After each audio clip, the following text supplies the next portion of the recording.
Hello, my friends. Hello, my life warriors, wherever you are in the world. Woo! Welcome to the Day In, Day Out podcast. Today on the podcast, episode 132, I was very privileged to have Lauren Carole Ritter on. She is a actor, voiceover artist, and a content creator. We talked about many different things. We talked about her podcast and how she's working with that with her mother. We also talked about, sort of TV production and many of the things which are going on with regards to lockdown and how that has been affecting sort of TV production over in the States. And we talked about some of the projects she's worked on previously, as a production assistant. Got to say, very good conversation. I really enjoyed my time with her. And yes, I'd say watch out for her because world domination might be in her future. But anyway, enjoy the podcast. Please subscribe and have a wonderful day. Yeah. Peace. Oh my Lord. Hello, my friends. Hello, my life warriors, wherever you are in the world. Welcome to the Day In, Day Out podcast. Woo! Today on episode 132, I have Lauren Carole Ritter on the podcast. This young lady, what can I say? She is actor, voiceover artist, and a content creator. How are you today, Lauren? How are you today? I'm good. I'm good. How are you doing? I'm doing good. Smiles all around. Mhm. Yes, I do not have a cat in my room at this present time. I'm loving the power of the cat on your t-shirt and the cat in the background. Yeah. I have such a thing as cats. Yes, it's cats. According to my mother-in-law, cats and pickles are my only personality traits. So, it's Hats and pickles are your only character traits. Oh, I see. which which is a joke, of course, but No, no, no, no. Okay. If you were a cat, what type of cat would you be? Do you reckon? oh God. I don't know if I've grown up with animals my whole life, like tons and tons of animals. Like I had 14 animals growing up as a kid. Way too many um, as a child in like a small home. But I guess I would just be just like a normal house cat, like because that's what I'm used to. I was labeled like crazy cat lady. I only have one now, so it's as an adult, I only have one. So Okay. It's like I was reaching early. I was like reaching early. Like one of the things I have to ask, okay, when I hear voiceover artist, is there a difference between voiceover actor and artist? Because yeah. yeah, I think there can be. And I think voiceover actors, I mean, they can go the gamut from commercial work to television to movies. But then I've also worked with voiceover artists who do podcasting or animation styles or sound bits. Beatboxing is a type of voice artistry. Any like sound effects like Foley work that you see in film and television, which I have a background in entertainment. So Foley work is sound artistry on its own level, but voiceover artistry can be focused into Foley work as well. Like if you've ever seen the Alien movies, um, Joan LaBarbera, who is a wonderful, amazing voiceover actress and voice artist, Hmm. she voices aliens in that movie. So, like, I like to call myself a voiceover artist because I always like to not pigeonhole myself into just being an actor or just being one thing. Artistry encompasses all of those aspects. Right, I see. Oh, awesome. So, with that, if you're not voicing scary aliens, which kept me awake in my childhood, like, so what have been some of the sort of roles you've come up into the sort of realms of voiceover? So I'm very early on in my career, I will say. So I won't, there's no patting on the back by any means, but I work definitely a lot in podcasting world. I have my own podcast called Choosing Your Reflection that I run with my mom, where I interview different women and men and non-binary people as well about their wedding outfits. But we talk less about like say yes to the dress and more, which is, you know, the frou-frou and the buying of things. And we talk more about the sociology and the psychology behind those choices and why do we, on a further note, beyond like a wedding, why do we wear, like, why am I wearing a cat t-shirt? Why does that say something about me as a personal, you know, personality trait? Why do you wear X, Y, and Z? And what does that say about you? So we talk about that. That's the main project that I've been on for a while now, but I have a past working in, I've done voiceover for a commercial. I've done different work for modules for like training videos. So again, still in the beginning, very beginning stages of my work, and things are always developing. But my baby right now that I'm working on is Choosing Your Reflection, the podcast. Yes, Choosing a Reflection, the podcast. Yeah, like I listened to a bit of the one with, I believe, your grandmother. Oh, there's the cat. Sorry about that. No, yes, and basically talking about how she met her husband and like how was it? He was basically went around to help with the house. They got chatting, and then like it's one of those things where when I heard it, I was like, oh my God, that is so 1950s. When she was like, he asked me if we could go steady. I was like, oh God, that's so cute. But yeah, it like what made you come up with Choosing Your Reflection? So I really, this, you know, brainchild of this concept came with my mom, because I'm very close with my mom. I'm an only child, and she's just been a part of my life for a long time. But she's my mom. So she and I actually, when I'm engaged, when I went to go pick out my wedding dress, it was an ordeal, and I'm not a picky person. I'm not like a bridezilla kind of personality. I'm pretty like, I find it, that's good, let's go.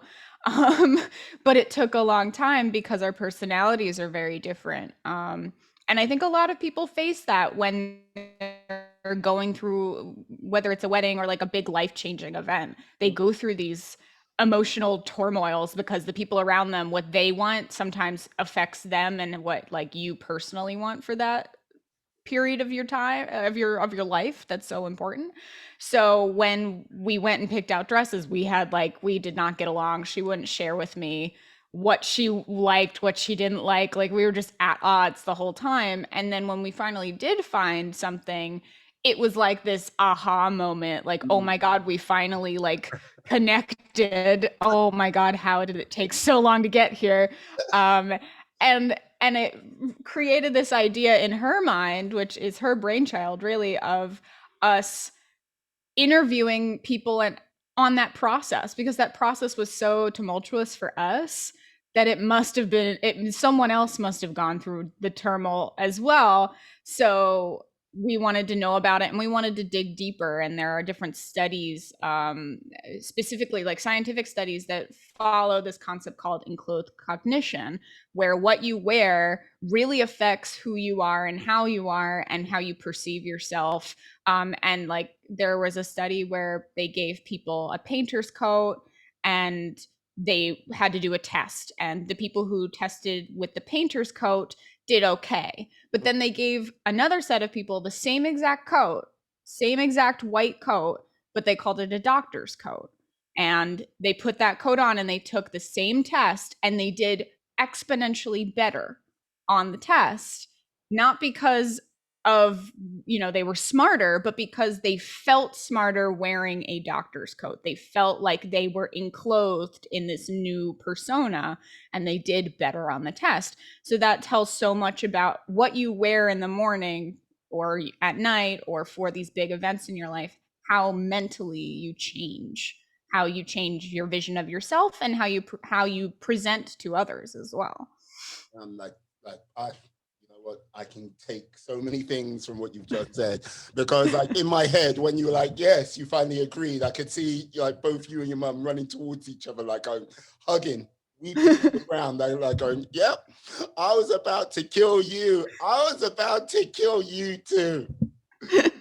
Thank God. Thank God. Yep.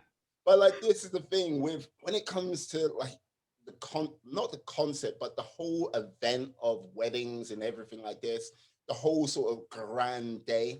It is a big performance and production, and you you'll be surprised how invested some people can get. Not on the sort of big things, but the small things which you like go, what's this about? I'm not even married. I'm not like my lady is at work at this present time, and like yeah, she hears married, she'll be like, "Hey, what's going on? What's up?" Yeah, this I just simply go, okay, enough. But it's just those things which you like go, why are you fighting for this so hard? And you might catch yourself like going, why am I fighting for this so hard? It's crazy at times, crazy. And you say you weren't a bridezilla, and like, you know what I mean? I can imagine like you quite chill, but it must have taken you. Well, sometimes that the process can turn people into that. Just the process of being nitpicked about every little decision. Like for example, for me, I I'm not married yet. I've been engaged for over 2 years now because of the pandemic and pausing and all of that, which is fine, we roll with that. But and I always wanted a long engagement, and I live with my partner, so it's not he's not going anywhere. Um but You're in New York. yeah.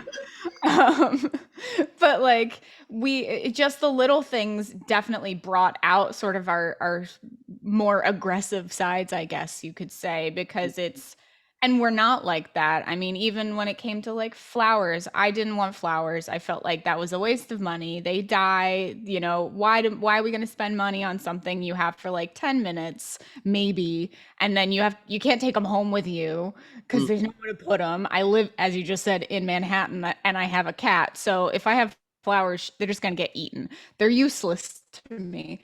So I was like, let's just get wooden flowers. But as soon as I said that, it was like the world went on fire. Everyone's got to have flowers. You have to have this. You have to have that. You can't not have this beautiful traditional thing. And I'm just like, no, we're not doing that. And that, like, there should never be an argument about flowers. That seems stupid. That seems ridiculous. yeah. Like, you know what? Yes, it does seem stupid. It does seem ridiculous. And if you're outside of that realm of the whole big wedding day thing, you can see it for what it is, but you're in the mix. So you cannot see the wood for the trees, as they say. So you're like, all right. No, but like this is the thing. I have to ask, like, how big is your wedding going to be? Is it going to be like a small wedding, say 25 to 50 people, medium size, like 50 to 100? Or are you going to go full on like Indian wedding, 600 people rolling in? Like, I have been to a Pakistani wedding where there were hundreds, like 600 people. So, not that, which was a lovely wedding. We oh, yeah. have an episode of our podcast on that wedding.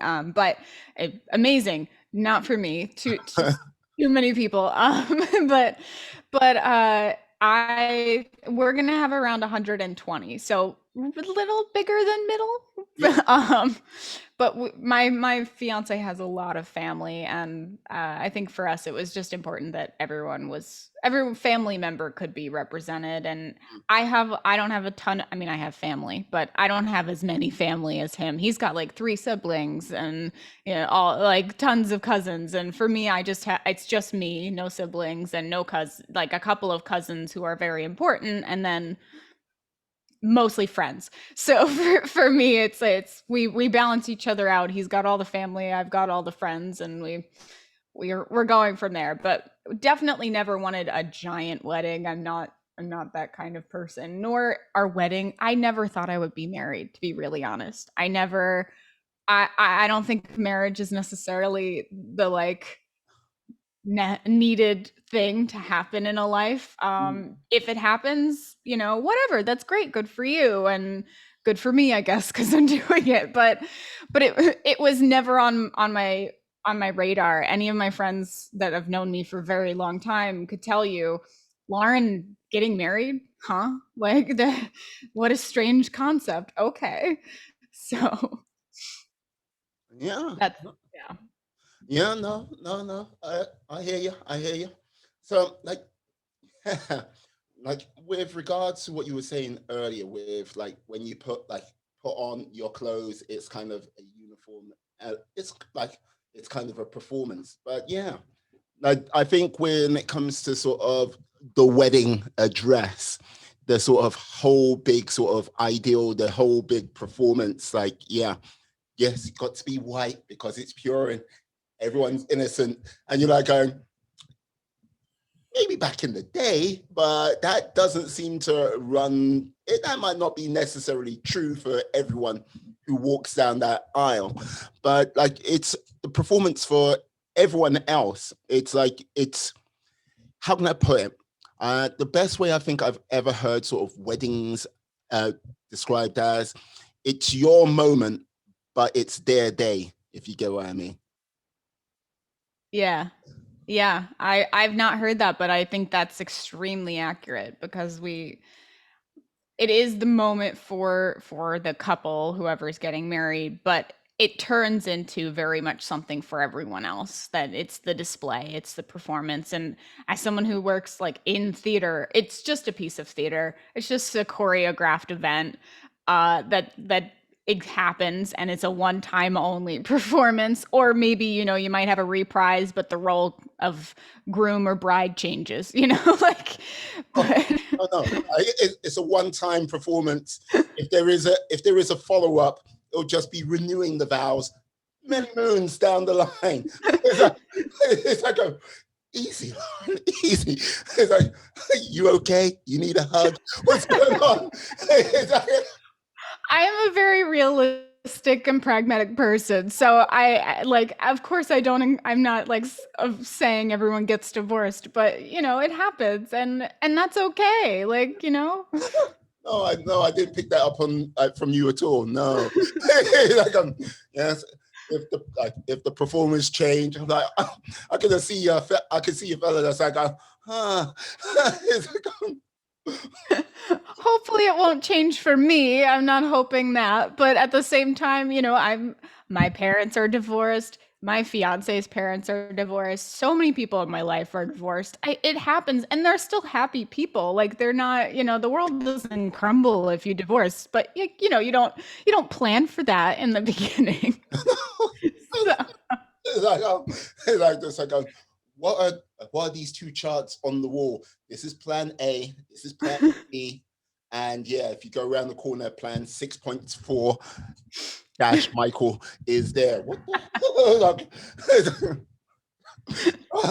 I fear that if I walked into your flat, your apartment over like in New York, there'll just be like some Manchurian type like candidate like string, everything like this. And this is how World War III starts. Oh my God, Gal.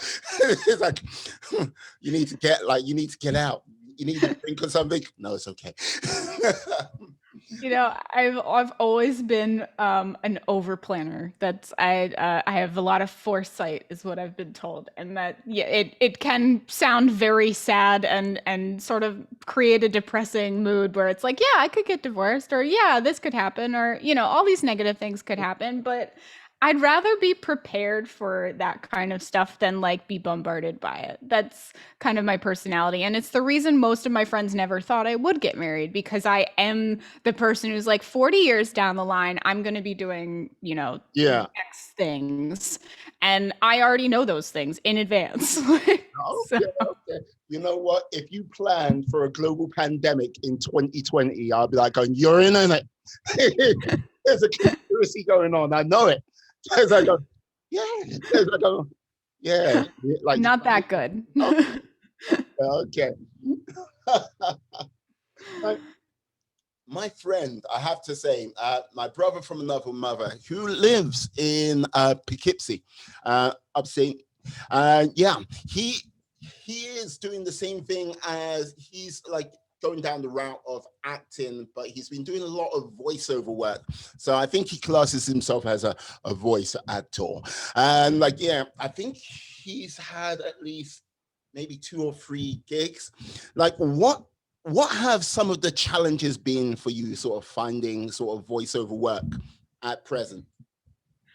I think the biggest challenge of finding voiceover work is, first off, you don't need to have representation to get a voiceover work, but to be able to find work that is valuable, and the tough thing is getting a reliable voiceover job that's not how do I put this? That's not going to ask you to record and then you end up recording it and then not getting paid, or you spend all of the time and then they don't use it and then they consider that to be, you really need to be careful about what you're signing and what kind of contracts you're moving forward. That's the hardest part. So that's when you have representation that really helps, because they do all the work for you when it comes to that. But if you don't need representation to be a voiceover artist anymore, Mm. because of the advent of the internet and all of the, in the beginning of voiceover, I was trained by someone who, Glenn Holzer, who was very old school. So, you go in and you go to the studio, which you still can do. They still do studio work, but with COVID on top of everything, it's become more and more at home studio. So you need to have an at home studio. You need to have, sound barrier, the best mics. I mean, you can't move forward without all of the technology. So putting the investment in up front, I think, is the hardest. And then the second hardest for me, personally, I found it just hard to find jobs that are reliable, Mm. jobs that aren't going to ask you to do, 10 hours of work and then they only use, a portion of it. And, you end up with what you end up with and you don't get paid as much. Mm. So being able to find quality positions. And of course, my cat is coming right back up on my desk. No. Yeah. No, I can see your cat like, hey, hey, hey. like it's about me right now. It's like it's not about you, it's about me. But yeah, She's no. got FOMO all the time. I'm sure. No, because like this is the thing. Like when you say, yeah, finding reliable work, I can imagine there are many a company which are a bit, how can I say, charlatans for the best part of it. And just trying to get all of that stuff for free isn't the easiest. Plus, No. when you're kind of making an investment like yourself, because like when I look at the Shure mic, like that is like, you know what I mean, Sure. Like I think that's one of the more higher end mics.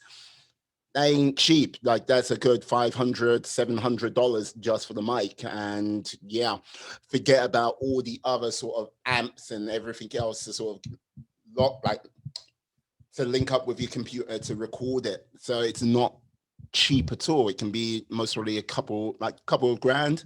Like some people might go a couple of grand, especially anyone who's like doing photography or anything like that. That's nothing. But if you're a struggling young actor slash voice actor, that isn't easy. If you go, I mean, Yeah, it's not easy, and and you could argue any young struggling actor, whether they were doing voice or not, they're definitely going to have to invest in that in the front. You have to, if, for example, you have to have headshots if you're a performer on screen or on stage. You have to have acting training. You have, there you are already paying up front for all of those other things as well. So if you want to become a voiceover actor, in addition to training, which you don't necessarily need, but I think it's very useful to have a bit of that training just because it is a different world. instead of investing in, say, your headshots, you're investing in the mic, you're investing in the studio system, a mixer. You have to become a mini sound engineer almost. You have to learn a new skill, which is kind of cool because then you can say you're a sound engineer. But you do need to learn more of a technical side of things anymore, unless, of course, you are, I don't know, some big name who gets to go into the studio and someone else is the sound engineer for you, which still happens. But, for people who are just everyday voiceover artists, most of them, even the big ones, are doing it at home. Yeah, like I can see the sort of doing at home situation. I think when it looks like we're coming out on the other side of the whole lockdown, everything like this. But I still think with regards to like doing stuff at home, I think there's going to be a larger sort of movement of doing that rather than sort of like paying out the sort of extra cost for like hiring out a studio at maybe $100-$200 an hour for the whole day. They're going to get people like yourself to do it more at home, get that recording, and it's going to be, yeah, if I think the sort of standards are up there because look, if this was 5 years ago, I would say no, you can't do it. It's over the internet, you can't do it. It's not going to work. But now that's completely changed, and I think it's only going to go more and more that way.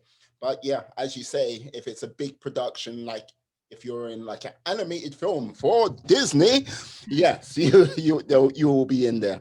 But yeah, I think if you're doing a sort of animated cartoon, they'll get you to just like, okay, you can record it from here, which I think opens up the scope for more work, even though you're East Coast based, to get something in the West Coast or something else. Who knows? Yeah, absolutely. It's it, but at the same time, I would say beyond opening up more opportunity, it also opens up the ability for more people to have access. So you're not getting, the 500 people applying for the one job, auditioning for the one job. Now you're getting thousands of people applying for the one job because now everyone can have the ability to have an at-home system, which is not a bad thing. I think it's a good thing. But it's interesting how closing down really opened up opportunities for even more people and actually made it a little more competitive almost. Yeah, So, I agree. It will make it more competitive. But what I would simply say, especially with like, if you sort of connect it in the realm of podcasts, there's a million podcasts out there at this present time, much less than like the number of YouTube channels, which might be 100 million plus. But mhm. the whole thing is, out of those podcasts, how many of them are live? That's a case of how many people have got to that sort of magic number of five or and quit, uh, or they might be still recording, but they're doing it sporadically. I think it comes down to there's going to be people going through a lot more sort of dings because of the competition, but I think that's the people which will kind of fall away quite quickly. Oh, that's where I go. I'm going to be a voiceover over actor, and it's going, yeah. After the 10th audition, they're like, yeah, maybe not.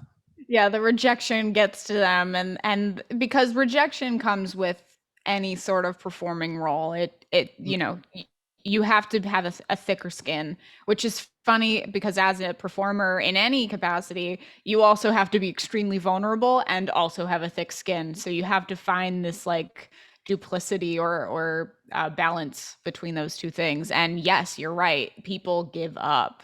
People just say, I can't do it anymore, and they just walk away and they get a stable job. you know? So Yeah, like one of the things what sort of creeps into my mind about yourself is like you say you're a very pragmatic person. Like you are, how can I say, you are entering a world which, is like like a polar opposite to what you say, diametrically opposed, say, to what that is. So why acting? Please. Like, why? Well, I will say, so I wouldn't categorize myself as an actor, although I am a union performer and I do have that connection, but I would never identify as a performer solely. I consider myself a businesswoman. I consider myself an entrepreneur, or at least a wannabe entrepreneur. I'm getting my business degree right now, so my master's. So it's I'm always looking for the new thing. I'm always looking for not in the sense of getting rid of my other talents and forgetting the other things, but adding on, to my toolbox, building the toolbox so that I Just have in more the and more. opportunities which might be there in the future. Exactly. And so performing is just one facet of me.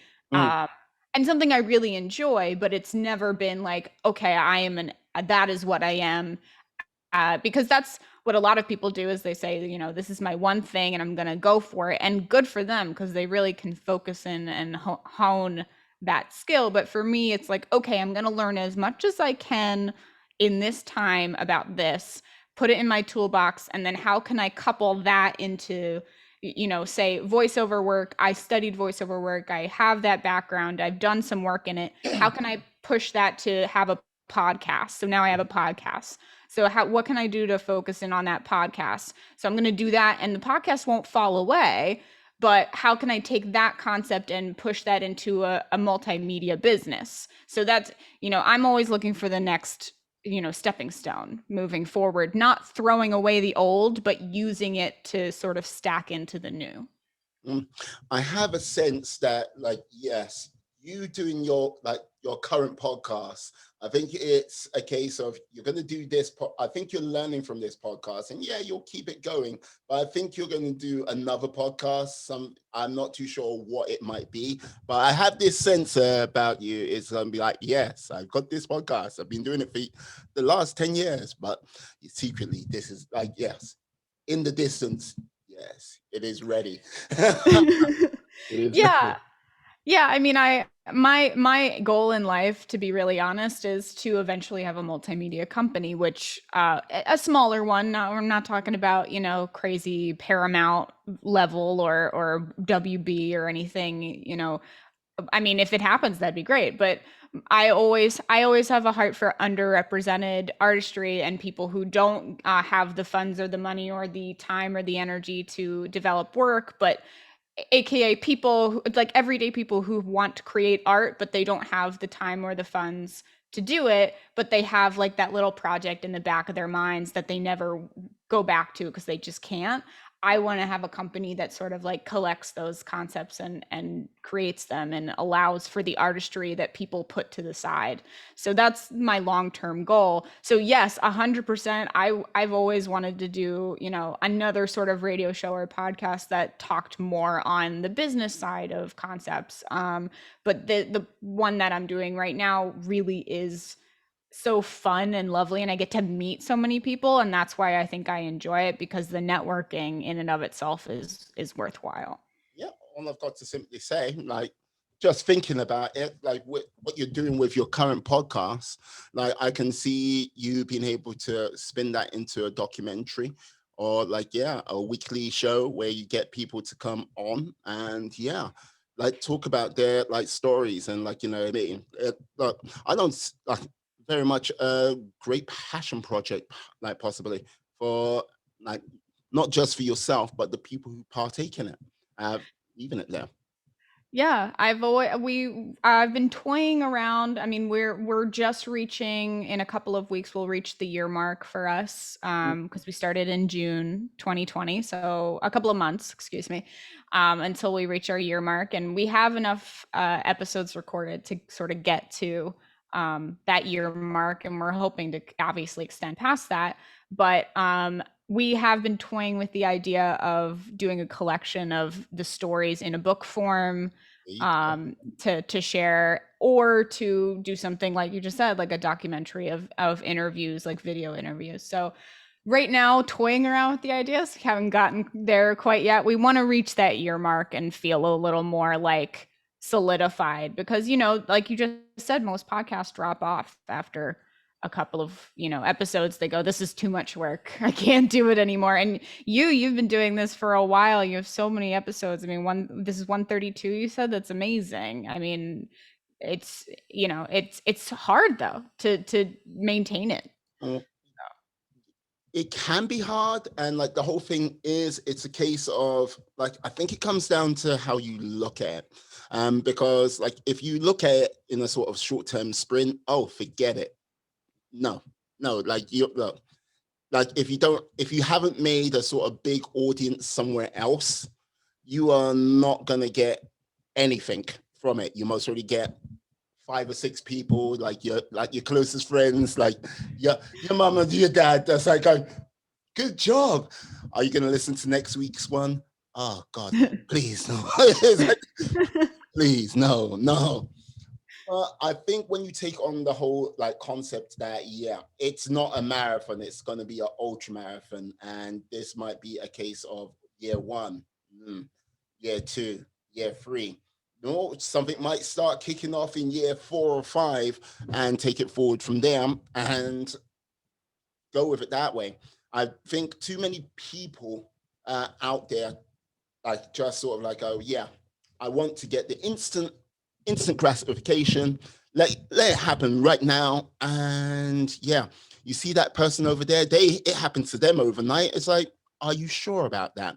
What you see of people, mostly like people are like icebergs. You only see 10%, and the rest of it, you don't know.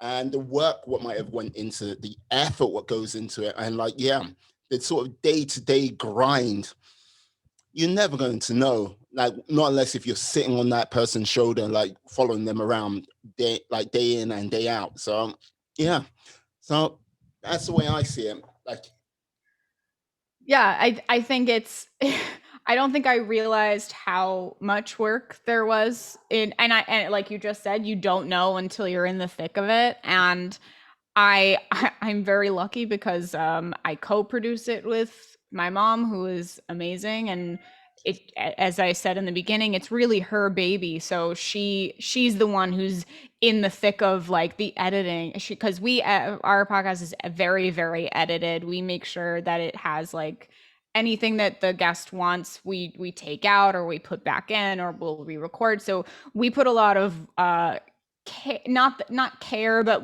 because they're personal stories, we try to protect the people that we're interviewing as much as we can, because some people we interview are like not really willing to talk about it. We had a couple episodes where the woman wanted to be on it, but her husband had just passed. So there's all these difficult things that come up during these interviews, and I think it's important to note that and my cat makes an appearance once again. I wish I could lock her up, but I have no doors because I live in a 1-bedroom apartment. But it's all that to be said, we really get caught up in the minutia of the episode, and I thankfully don't deal with the really tough stuff. I host, I interview, I get the story out of the person, but having a team of another person who can take on the other side of that, and that's it. Doing it alone, I would not think I could do this by myself. I certainly would need someone else. Even my mother is amazing. She's an amazing editor. She's amazing at sound engineering. She's just great. But I can't see her doing it by herself either. So it's, to that point, it's just always nice to have someone else to be like, okay, I'm tired, you take care of this, or, vice versa. So yeah, no, like this is the thing. I think that's one of the key things. If you're doing this type of thing, building a team, like the sooner you can do that, the better. Like with regards to the fun and games which have gone on for the last year, I think that sort of like put a lot of things on hold, or stuff I would like go, yes, I don't have, it's not making money, but if I can afford to get someone to say do clips for me, that'd be great. But yeah, it's everything's being sort of like put back by a year. or 18 months because yes, um, I would say if you can build a team quickly, that is always the best thing, and I think that's where most people like start to sort of really pull away with success. I'm glad you've got your mother there, like basically being your audio engineer, or like basically, if I could say, like kind of like young Jamie for Joe Rogan for you. Yeah.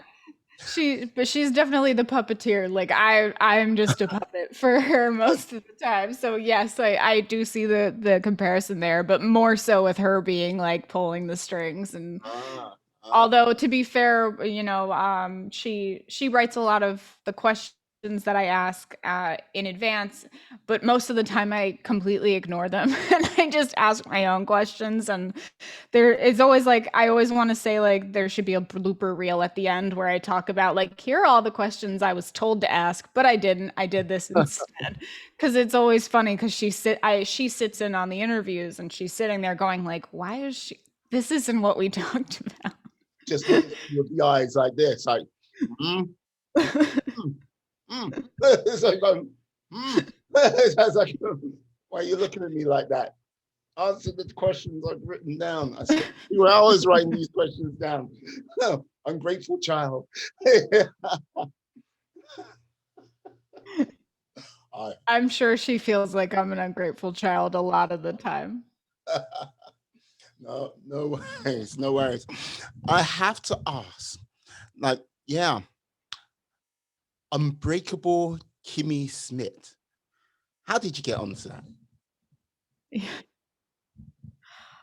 So for a while I was working, so I wasn't a performer on that, to be clear. I was a production assistant on that. I worked in a few different shows as a production assistant. That's where I met my fiance. He works as a locations assistant on TV and film. That's where we sort of met and connected and all of that. So I met him on Law and Order SVU, and then I moved on to another TV show called Younger as a production assistant, working with the cast. So it's called a first team PA. You basically you make sure that the cast gets to set on time. You make sure that they're happy and ready to go to set and perform. So basically, you're like an assistant to them, but you're also making sure that they don't like wander off and get lost because a lot of them like to disappear. So your sort of like dual job is to take care of the cast, but to also make sure the production stays on time by getting them to set. So I've worked a few shows like that, and I did Kimmy Schmidt after Younger very briefly for their I think season 2. I believe the second half of their season 2. So it was very fun. It's a fun. It's I use the word fun very loosely because it's not fun. It's a lot of work and it's long hours. 12 to 15 hours a day. So you're on your feet all day. You're working. You're running around. You're taking care of people. And you're not getting paid a lot. It's a very low paying gig. So, but it's a very influential position because you are face to face with some big names. I mean, I've worked with some pretty prominent people in my life very early on. And when I say work, I mean I wasn't like sitting there and like reading lines with them, although I did do that a couple of times with certain actors.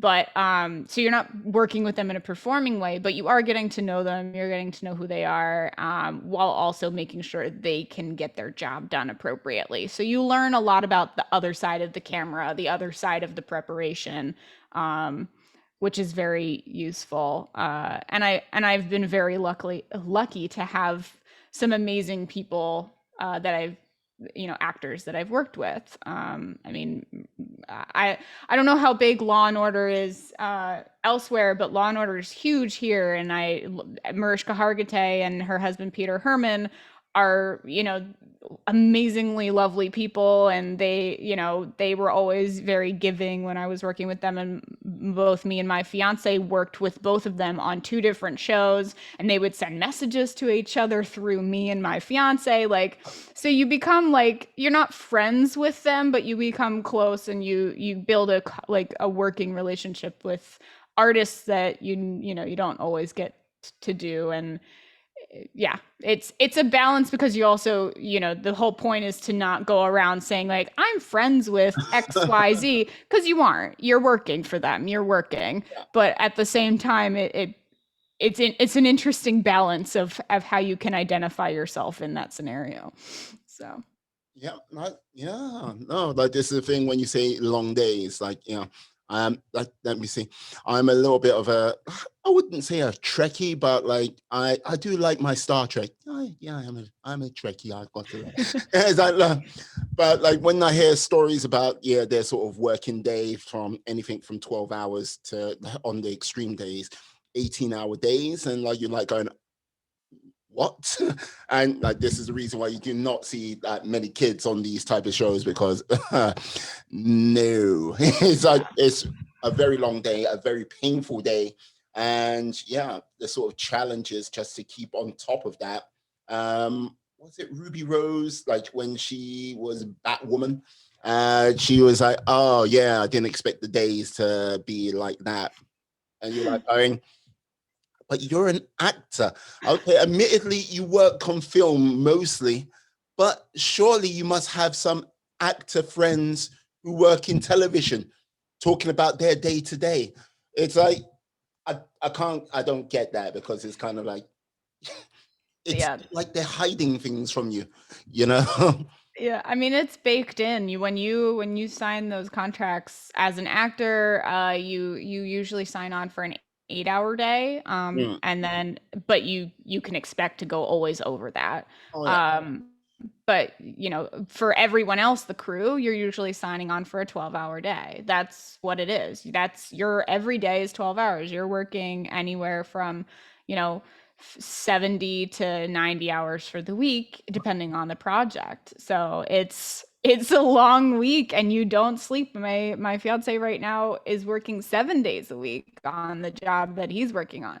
So it's just, and not just, typically it's 5 days a week. He's working extra days. So it's, it changes project to project. I've worked on projects where they force you to go home after 12, because it's a lovely production, and they try to keep to more of a standard of 12 hours. But Yeah. then there are other jobs where it's like, well, we've already spent the money. We're blowing up this giant, truck, and we need all the actors still here, and everyone's here, and we're not going to be able to reschedule it. So we're going to stay for an extra 7 hours to shoot it. And that's that. And they'll just pay for the penalties. They'll pay for the overtime. They'll pay because they have the money, they have the funds. So you're stuck there. You're stuck working for the extra 7 hours. So Wow, no, it like, look, respect to you for doing it, but like, you know what I mean? I bet you there's time. I'm sure there's days where you're like going, that, you don't need to say anything, just like, but like one of the things, what kind of like, which is kind of a surprise. Look, Law and Order over here, I would say it's had its moments. Yeah, I think it's on Sky, Sky over here, but it hasn't sort of really sort of like blown up like in America. But to meet your fiance on Law and Order, like Special Victims Unit, it's like that's like hey, how you? Okay, this is the scene where maybe I should ask you. And it's like it's like yeah, yep. This is the scene where like, so do you want to go out for a drink or something like that? Well,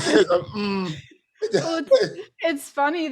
We actually, our first date was in a bar that we shot in that day as a scene, and we still go back to that bar. But it's funny because we went back that day for our first date, and it had been iced tea and Peter Scanavino in that scene, and they were talking at the bar, and it wasn't anything like horrific, so it didn't feel weird to go back to the bar because it was just okay, nothing weird happened here. But then like episodes later, you'd be, they're protected sets, to be also fair. So if there's a major scene that's very uncomfortable or very upsetting, usually that set's closed. So because I worked with the actors and my fiance worked with the actors, we were maybe the one person who could be on set during those difficult scenes, and if we other than the people who have to film it, but even sometimes we weren't allowed because it was such an intimate scene. So we would be like outside of the door, like waiting for the actor.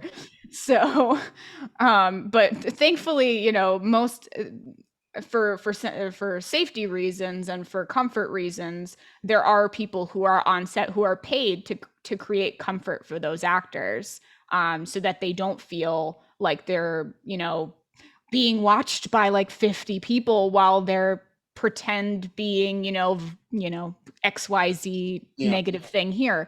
So that's the beauty of a higher level set, is they do have the funds to protect their actors in a better way. But that being said, like then going home with Chris and being like, okay, well that was a fun day. How are you feeling? Like, you're just sitting there like rocking backwards, forwards. Can I just get a hug? I need you to hug me. Let's just hug together. Let's put something nice and friendly on. Yeah, go home and watch a comedy. Like... Dave Chappelle will save us. No. Oh my god. No, but overall, that show is such a family. Law and Order SVU, it really is a family because they've been going for so long, so many years. It's like in their 23rd season. So, it's the people who have worked there for a very long time, the majority of the cast, the crew. So when you go, it's like just a big old, everyone knows each other fest. And I was only there for one season. So it's, everyone else sticks around for a really long time. So it's a joy to work on despite the content that occasionally pops up. Yeah. Oh God. Yeah. Like, oh. It's like, yeah. So once, like, you were there for one season, like what type of length of work is that? Because by the time, like, I imagine Law and Order's like standard network, 22 to 24 episodes. Yes. Yeah. Yeah. Yeah. It can take anywhere for Law and Order, specifically SVU, because there are so many Law and Orders, but specifically SVU, which is the only one left at this point, that's specifically a Law and Order. Although they might have brought in a new one, I've not kept up with that, nor do I care to, but because there's too many.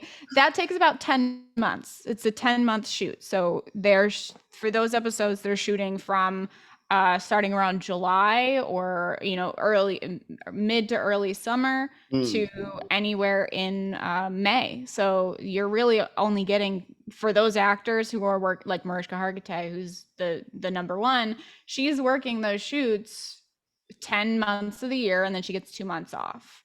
And for all the cast and crew, same thing. If they're working year to year, they're working 10 months of the year, and then they get 2 months off. And usually that 2 months off is just a preparation time for the next show. So, for the next season. It's like, the beginning of my 10-month, like 2-month holiday. It's like, end of week 1. Hello? Yeah, we got to get this, and make sure this is done. But I've only had a week off.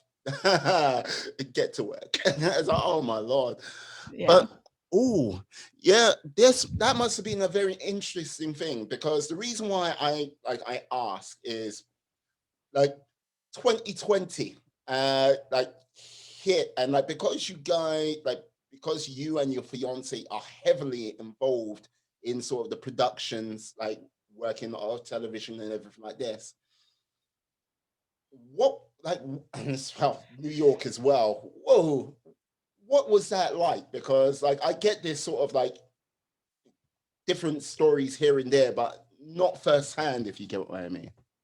Yeah, it's shut down. So in March, the industry shut down completely. Mm, Wasn't doing anything on site, and they attempted to do a few shows attempted to do some studio work, so not going out, just doing studio work, but that proved unsafe as well. So basically, at least in New York and LA, everything pretty much closed mm, and was down for about 5 or 6 months. So, and during those 5 or 6 months, the majority of the producers and the assistant directors were trying to find a way to incorporate COVID compliance. So now there is a whole new, when they reopened 6 months later, which my fiance went immediately back to work as soon, and it's hard to get work now because there aren't that many shows shooting. mm. But he luckily got right back to work as soon as the pandemic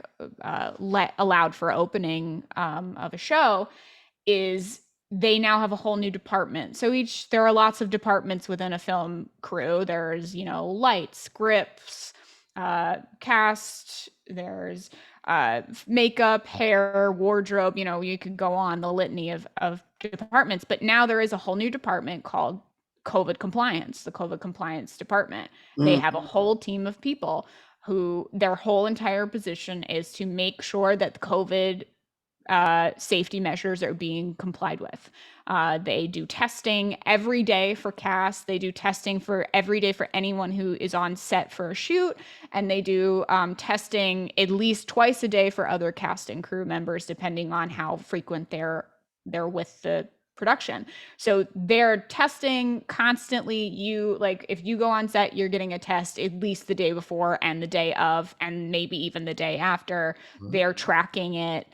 And actors are now getting paid for those tests because they have to go out of their way to go get paid to go get the test, so they're taking time, so therefore they have to get paid.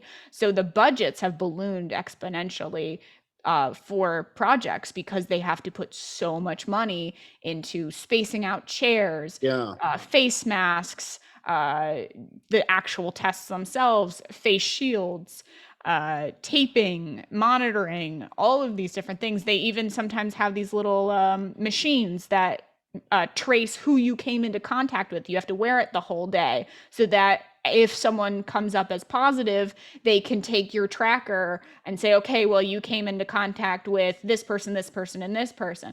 So yeah, there's a whole department in film and television now that's their whole job, is that. Wow. Wow. I'm like, I'm kind of impressed, but I think like there's part of me which is like, that's impressive, but also is like, wow, that's insane. Because like it's like, right, because we are entering into a sort of weird time with regards to sort of film production and everything like this. Because look, the juggernaut of Disney Plus, like HBO Max, like like uh, Peacock Plus. It's like I don't even think they should be on the list with that.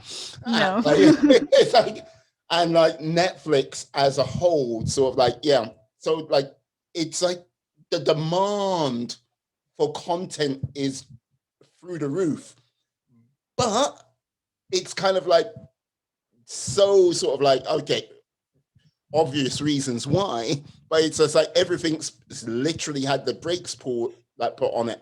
And like New York, let's just say I have no idea how many shows run in New York at like through the whole year, but I would say if someone went it's 10, I would be like going, are you just talking TV shows? Or are you talking TV shows, films, and then commercials and whatever else goes on Yeah. top of that? So it's like, yeah. So it's everything's like really sort of locked down still because we are still in it.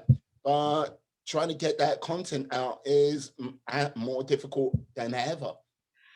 It is, and it's proven very complex for film crews now, because beyond just what I explained is that if there is a positive case, Mm, if there is something that happens, then they have to trace everything. They have to retest that person to make sure it's not a false positive, so there's all that. And then if it is a positive, they need to know who it affected, and sometimes it shuts the shows down. The shows will get completely shut down, and then all those people are again out of work, and all of them need to quarantine depending on their. So you're constantly at risk. You're constantly at risk for getting sick when you're working on these sets, yeah. and you're constantly at risk of losing your job at a moment's notice. So it's this job security in film and television is already not so perfect.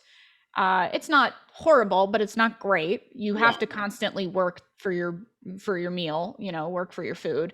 But at the same time, your job security is so, like, my fiance is scared to go and do anything outside of work, because if he gets sick, he loses his job Mm, immediately. They will find someone else. They're not going to wait for you. There's no waiting. So job security has lowered. So there's, yeah, and shoots are so small already. Like you just said, you'd be shocked if there were only 10 things shooting in New York. There may be about 20 things shooting, but a lot of them aren't shooting in Manhattan. A lot of them are shooting in the outer boroughs, like Brooklyn or outer Queens, or they're shooting in New Jersey. Even if they're based in New York, they're shooting in New Jersey because there's just less people and there's less opportunity for spread. yeah. Like, oh, yeah. Like, plus with, okay, like, like, I do watch quite a bit of American TV, and so like this is the reason why I'm aware of like the sort of 22 to 24 episode sort of network, Mhm. and like the sort of crazy sort of schedule. And when like something I didn't understand before I sort of got into it, like was like, okay, why are you doing the sort of okay? Previously, this is what happened when over here in the UK, it's like it's just been the week, and but there's been like Mhm. a month's hiatus because of like Thanksgiving, Christmas, and all the shebang, or if there's been the Olympics or whatnot, they put that hiatus in. Uh, but trying to keep to a schedule with all of the things with COVID and everything like this, eh, like you know what I mean, like talking about job security for the individual, but like shows can get cancelled at a whim if it's just not really sort of like going its way. Uh, really, I mean, yeah, I mean, I don't know if shows are, well, there are always shows that are getting canceled at a whim for no reason, COVID or no, honestly. yeah, Um, but with COVID, I'm sure that has been even more prevalent. But yeah, scheduling wise, it has been something that's very complex because, like I said a little bit earlier, my fiance is working the weekends now. He's mm, working 7 days because it takes longer to shoot. It takes longer to get things done. So you need all of those extra days. You need all of that time. So scheduling has sort of gone out the window, like the traditional setup of scheduling. Everything needed to be restructured, and they're still restructuring it now per show, and mm, every show is different. So for example, if you work on I don't know, FBI or Law and Order, or uh, fill in the blank with any show you want. Your different your testing is different because they don't have a blanket program. Every show creates their own program, which makes no sense, but it's like they're all mini companies. Every show yeah, is a different mini company, so they have their own policies. So if you work on one show and then you go work on another show, you're completely upending your scheduling. Everything's going to change. So it's something that is pretty common in film and television is day playing. Crew members or cast members who, but more typically crew, who work a couple of days on one show and then they go to a different show and they work a couple of days. That's pretty normal, right? yeah, In before COVID. But now it's pretty much obsolete to be able to do that because you have to get tested like 4,000 times to work on different shows, and tracing is different. So different job opportunities and scheduling changes have upended the entire industry when it comes to that. So to your question of like, what are those hiatuses looking like, and what I don't know. And they don't know either. They're sort of figuring it out as they go along, and I'm sure it's been more solidified for certain shows that have sort of built in at this point more of a program that works for them because they've been doing it. Like Law and Order has I think has gotten into a groove, or there are different shows that get into a groove, but those shows that maybe only shoot for 3 to 5 months, not these long stretches, they're doing that, and then they're hopping to a new show and it totally changes. Everything shifts. There's no consistency throughout the shows. That is crazy. I would say, for anyone who's working in production, that ultra frustrating. But yes, I put it this way: the vaccine is coming, and like hopefully this will help calm that type of situation down, and like so like things can return back to a new sense of normality, where people are not so like put upon or stressed, and they can have like a little bit more security with how their jobs go, especially in the realm of production. But we have to wait and see. And I think, like 2021, I think it's going to be a case of it's the beginning of the end. And I think 2022, it'll be properly. We are like back to normal. I can see in my head. Yeah. Here's to that. Here's to that happening. Fingers crossed, and that's the hope. And a lot of people in my life have thankfully been vaccinated already, so I'm seeing it around me. So we're getting there slowly. Absolutely, absolutely. Like I have to ask this, like if like with your next sort of production job, would you like it to be on television or on the movies? It's a strange. I like working in television because usually they have a very fast turnaround. Television shoots so much faster Mm, usually than films because with television, especially with the shows that have been around for at least a year or two, they know the shtick, they know the gig, they know what they need to get done, and they run through it. Usually. Now, so there's some shows that are not like that, like Game of Thrones, totally different concept, totally different realm of things. oh, yeah. But for the everyday, like The Office, or those kinds of, here's your set, here's your stuff, you shoot here and you go home. I enjoy those because they're just easier jobs. You're not exhausted. But on the other hand, working on film for movies is fun because even though your days are probably going to be longer because all the director is thinking about is like this one little, floating feather, or this one little like piece of background image, or how they're going to make the shot look like a painting, or so you're seeing more of an artistry happening Yeah. in films anymore than you will in TV, although again, like I said, there are exceptions. um I enjoy watching the process of a film being made, but at the same time, the ease of what I tend to do on a set is just so exponentially better on television because of the fast pace. Yeah. So it depends on how I'm feeling. Like if I'm only working for like a couple of days, yeah, I'll go work on a movie. That would be amazing because then like if Beale Street Talks, which is uh blanking on his name, the man who directed Moonlight, which was an Academy Award winning film. Barry Jenkins. Okay. Yeah. It took me a second. Barry Jenkins, who's a phenomenal filmmaker. I wish I could have worked on any of his films because I would sit and be able to, while working, enjoy seeing his artistry.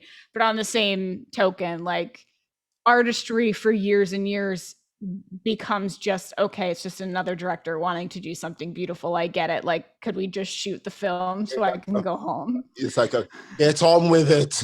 It's like Yeah. I want to see it like this. No, just get on with it. Yeah. Yeah.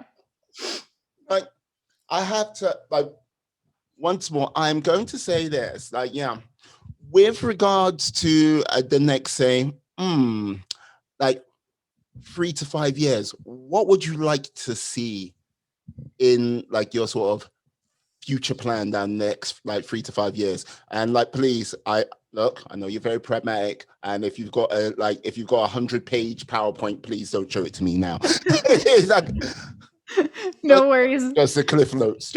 Yes. No PowerPoint presentation. Don't worry. I don't like to bore people. But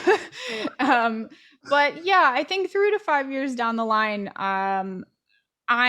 there are a couple of options, but the ones that I'm sort of focusing in on is finishing up my master's degree, being able to see maybe I have a full-time job right now that is in the entertainment business that allows me to sort of have a flexibility to work in other fields as well at the same time.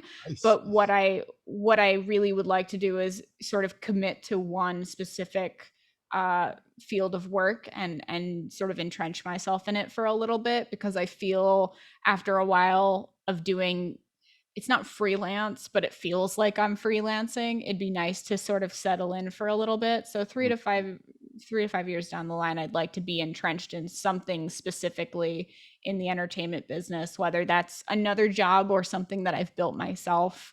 And I honestly, 3 to 5 years down the line, I might be getting my PhD or my law degree, because I've always wanted to do those. One of those two things or both. So either in the midst of the law degree or the PhD. So Okay, yeah, yep. Once again, yeah, it doesn't make sense in my head. Still, a PhD or law degree, fantastic. You're not going to really know what you're going to do a PhD, or do you have an idea of what you want to do in a PhD?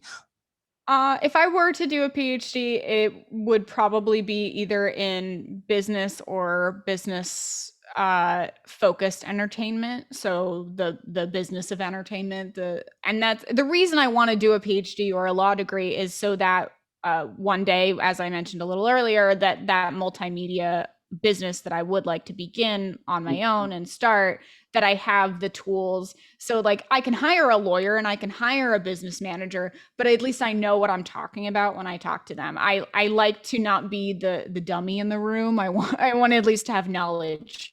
So if I have the education and the preparation, which of course takes time and money, and you can't always do it, but if I can have that knowledge, I would like to, so that I have more tools in my tool belt to be able to sit down and talk with my lawyer and talk with my business manager and build a cohesive plan moving forward. That's And you say you want to build a small company. Okay, yeah, look, all I've got to simply say is, yeah, there's a forest moon, which has like got like having a small Death Star constructed, and you're just like going, yes, soon. We shall go out into the galaxy and conquer them all. I was like, okay, yeah. I'm a bit of a world dominator. I have a little bit of that, like secretly. No one knows. It's hidden. So no one knows. I disappear in the next few days. She did it. It wasn't me. Like if there's any sort of random notes, I love life. I like what I'm doing. I don't want to hurt anyone, to be quite fair, though. I just having influence would be nice, but no hurting anyone. I have no ill will towards anyone. Not malicious. Well, yes, a PhD and a law degree for Columbia. It's like, yeah, I can see that going down. Yeah, you know what? I'm nervous to like reveal this bit, because like, yeah, I'm gonna have to put many rules and stipulations. Okay, yes, I have to reveal. Like, I have to do this to my guests. I am a being of supreme cosmic power, and I can grant you one wish. I really don't think I should. I'm nervous about this one. I'm nervous. Okay, look, okay. No wishing for world peace. Okay. Like you can't have that. You can't have a wish for ending COVID because look, we've already covered that, and we had to call on the supreme powers of Dolly Parton, which you can't do. There's only like every time, like if I have to call upon anything now, I have to go to Beyonce and like, look, that is a deal I cannot be making right now. It costs too many souls. And no writing down a list of things. I go, I wish everything on this list comes true. And like for yourself, no wishes for world domination. No, or galactic domination or omniverse domination. I got to say. So, please let this be good for the world. What would your wish be? If I get any wish in the world, yes, you're probably gonna be confused by this answer. But that wouldn't be new. I'm bracing myself as we bracing myself. To be really honest, if I had the ability to do anything in the world, I would wish that every single person on the planet felt like there was one person that they always had support from. And I know that's a strange wish, but not everyone in the world has that. Not everyone feels like they have like a champion in their corner, like someone pushing them.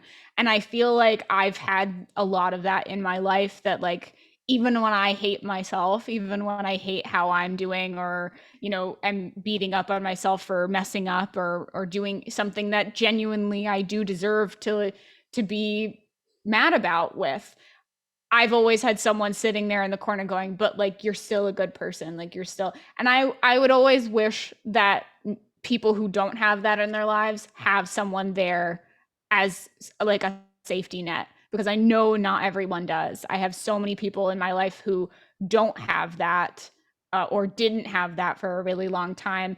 And it's the reason I feel driven to do the things I've been talking to you about, that I feel like I can move and shake because someone has always said I can. Someone has always encouraged me that even if I can't do it today, maybe I can do it tomorrow. And I have to thank all of the people who have been in my corner. So I think movers and shakers don't do it alone. I think movers and shakers do it with someone there who are like quietly in the corner going, yay. And I would hope that everyone in the world has that for themselves. That's a weird wish, I know, but I think we would have a much better world and a much more optimistic and positive place to live in if everyone felt like they could change the world. If everyone felt like they could, even if they didn't, but they felt like they could one day, I think we'd have a better world. Okay.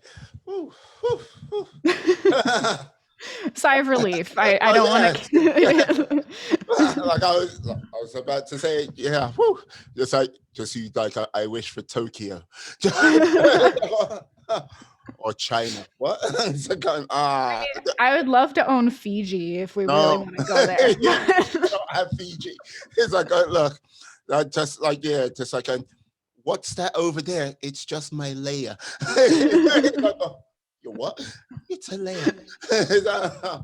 No, but I do understand where your wish comes from, because there is we live in a world of almost 8 billion people and rising, and we can connect with people in a myriad of ways these days. But the whole thing is, with 8 billion people, all the ways we can connect with others, there is still this real major sense of disconnect within communities, because it's just being alone in a crowded room, and those connections we build over the internet and stuff like this,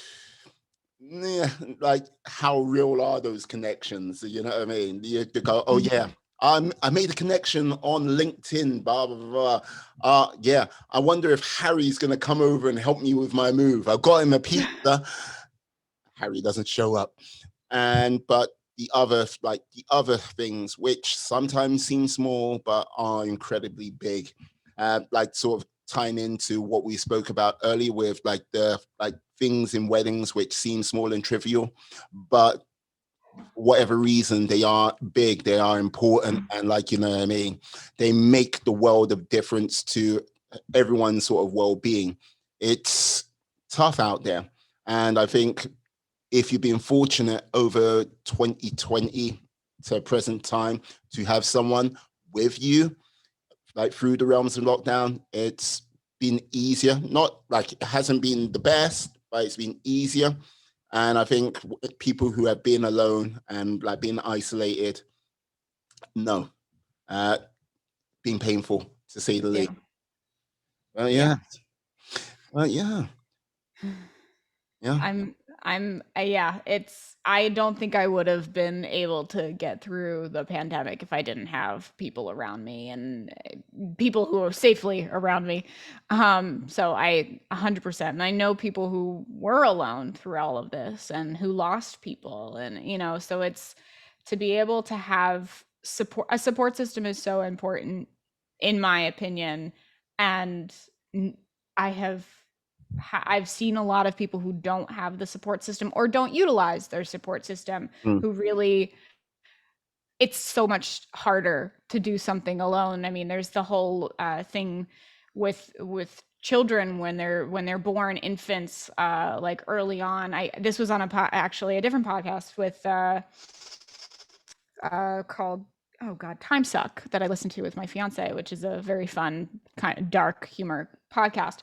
And he was saying, early parenting tips were to put your child in a shoe and to not nurture them and to not touch them, because the less you touch them, the more independent they become. And that's just not the case at all. And infants can die if they don't have touch, if they don't have comfort, if they don't have someone, like, literally, if you even if you feed them and give them water and change their diapers, mm, if you don't give them care and love and touch, they can die from not being hugged. So I think that's a human characteristic that carries on in your life forever, is that you can't live in isolation. You can, but it is not going to be fun at all. Like, you will wither away. So don't live in isolation. Support network, and yes, people get crazy during weddings. I got to say that all of these things are important in their realms. And yeah, I got to say thank you very much for coming on today. You have been like a breath of fresh air. And yeah, I get a little bit of insight in the realms of TV production as well. Yeah. Can you? thank you so much. No Sorry. worries. I was going to say, can you tell the lovely people out there how they can reach you, how they can get hold of you, how they can contact you in this grand world? Yes. So you can find me at choosingyourreflection.com, which is my podcast, but you can also find us on Instagram at choosing your reflection, literally at symbol choosing your reflection. You can find me on Instagram at L Carol. And yeah, those are the main things. And anywhere you listen to podcasts, you can find Choosing Your Reflection. So if you need to find that, that's where you can get it. Excellent, excellent. Wow, do I put that information into the show notes? So yes, click away, I say to you, my friends, my life warriors. Get in contact with this lovely lady. She might be out to destroy us all with her plans of world domination. Just watch out for her.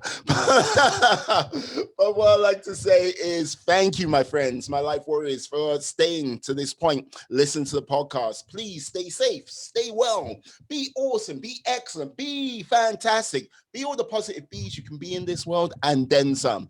Hey, have a great day, guys. Yeah. Peace. And we are